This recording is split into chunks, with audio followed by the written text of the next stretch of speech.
In 1953, the Korean War stopped, but it never actually ended. There was no peace treaty, no final settlement, no formal conclusion to the conflict. Instead, the war ended with an armistice, a ceasefire agreement that froze the battlefield in place. More than 70 years later, the Korean Peninsula is still divided by one of the most heavily fortified borders in the world. So how did this war begin, and why has it never truly ended? To understand that, we have to go back to the end of the Second World War, when the collapse of an empire created the conditions for one of the first major conflicts of the Cold War. Korea before the war. For most of its history, Korea existed as a unified political entity. For centuries, the peninsula was governed by Korean dynasties, most recently the Joseon Kingdom. But in the early 20th century, Korea lost its independence. In 1910, Korea was annexed by the Empire of Japan and became a Japanese colony. Japanese rule lasted for 35 years. During this period, Korea's political institutions were dismantled, its economy was integrated into Japan's imperial system, and many Koreans were mobilized for labor and military service during the expansion of Japanese power in Asia. Resistance movements developed both inside Korea and among Korean communities abroad. But the end of Japanese rule did not come through internal rebellion.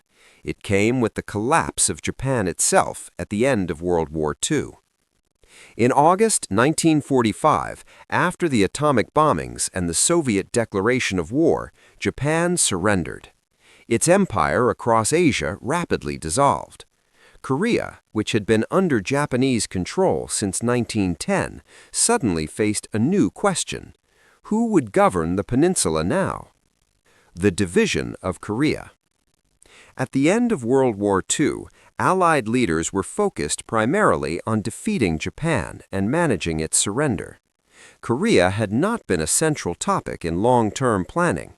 As Japanese forces prepared to surrender, American officials needed a way to organize the disarmament of Japanese troops in Korea. They proposed dividing the peninsula along a line that ran roughly across the middle.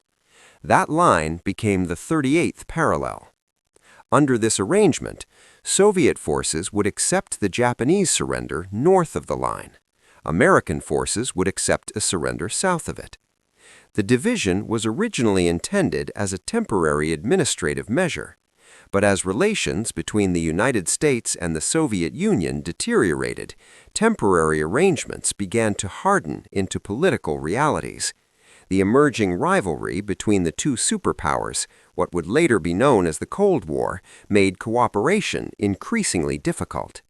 Plans for a unified Korean government stalled. Instead, two separate political systems began to form. Two rival Korean states. By 1948, the division of Korea had become permanent in practice. In the south, the Republic of Korea was established in Seoul. Its first president was Syngman Rhee, a nationalist leader who had spent years in exile during Japanese rule. The southern government was supported politically and economically by the United States. In the north, a separate state emerged. The Democratic People's Republic of Korea was established in Pyongyang. Its leader was Kim Il-sung, a communist revolutionary who had fought against Japanese forces and had close ties with the Soviet Union. Both governments claimed legitimacy over the entire Korean peninsula. Neither accepted the idea that Korea should remain permanently divided. From the beginning, each side saw the other not as a neighboring state, but a rival regime occupying territory that rightfully belonged to them. Rising tensions. Between 1948 and 1950, tensions along the 38th parallel increased steadily. Armed clashes occurred along the 38th parallel. Propaganda campaigns intensified.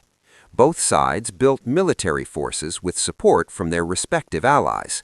The North received assistance from the Soviet Union. The South received assistance from the United States. In this environment, the possibility of war became increasingly likely. Each government believed that reunification might ultimately be achieved through military force. The war begins. The Korean War began in the early hours of June 25, 1950. North Korean forces crossed the 38th parallel and launched a large-scale invasion of South Korea. The attack involved tanks, artillery, and well-organized infantry formations. South Korean forces were quickly overwhelmed. Within days, the North Korean army captured the capital city of Seoul. The South Korean military retreated southward, attempting to establish defensive lines.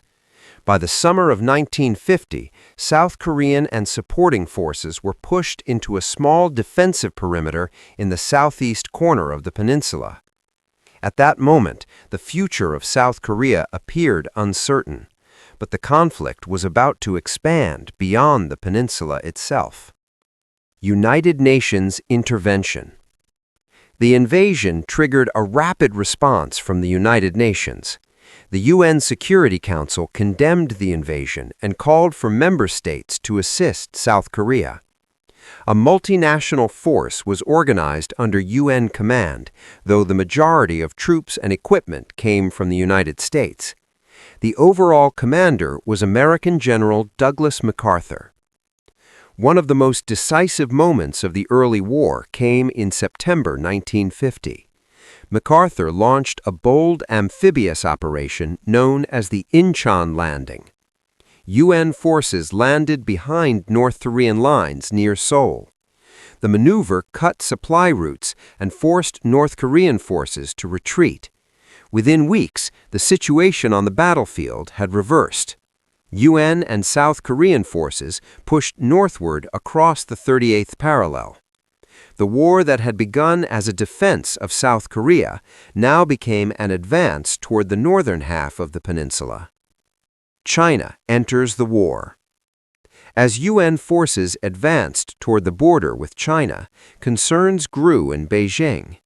The people's leadership feared that hostile forces might soon appear along its frontier. In October 1950, the People's Republic of China intervened in the conflict.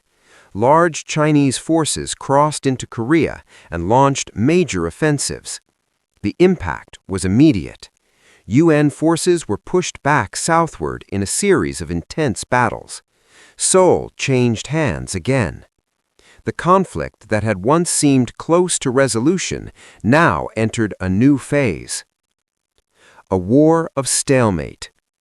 By 1951, the front line stabilized roughly near the original division at the 38th parallel. The war became a stalemate. Large offensives gave way to limited attacks, defensive operations, and artillery exchanges. In many areas, fighting resembled the trench warfare seen during the First World War. Negotiations began to end the conflict, but they moved slowly. Disagreements over prisoner exchanges and political arrangements delayed any settlement. The war continued for 2 more years while diplomats attempted to reach an agreement. The armistice. Finally, on July 27, 1953, an agreement was made. The Korean Armistice Agreement ended active combat, but it did not create peace. Instead, it established a ceasefire line and created a buffer zone between the two sides. This area became known as the Korean Demilitarized Zone, or the DMZ. Despite its name, the DMZ became one of the most heavily militarized borders in the world. Why the war never truly ended. The reason the Korean War never truly ended is simple. The Armistice Agreement was not a peace treaty. It only stopped the fighting. North and South Korea technically remain in a state of war. The political issues that divided the peninsula were never fully resolved. Both states continued to exist separately, supported by different political systems and international alliances. Over the decades, tensions have periodically risen and fallen. Diplomatic efforts have attempted to improve relations, but the division of the peninsula has remained. Today, the legacy of the Korean War continues to shape regional and global politics. The conflict is often called the Forgotten War because it receives less attention than other 20th-century conflicts, but its consequences are far from forgotten. The Korean Peninsula remains divided, a lasting reminder of how the early Cold War reshaped the world. The Korean War began as a civil conflict on a divided peninsula. It quickly became an international war involving multiple global powers. And when the fighting stopped in 1953, the political conflict remained unresolved. More than 70 years later, the war has never formally ended. The border created by the armistice still divides Korea today, and the story of how that war began continues to influence the geopolitics of East Asia.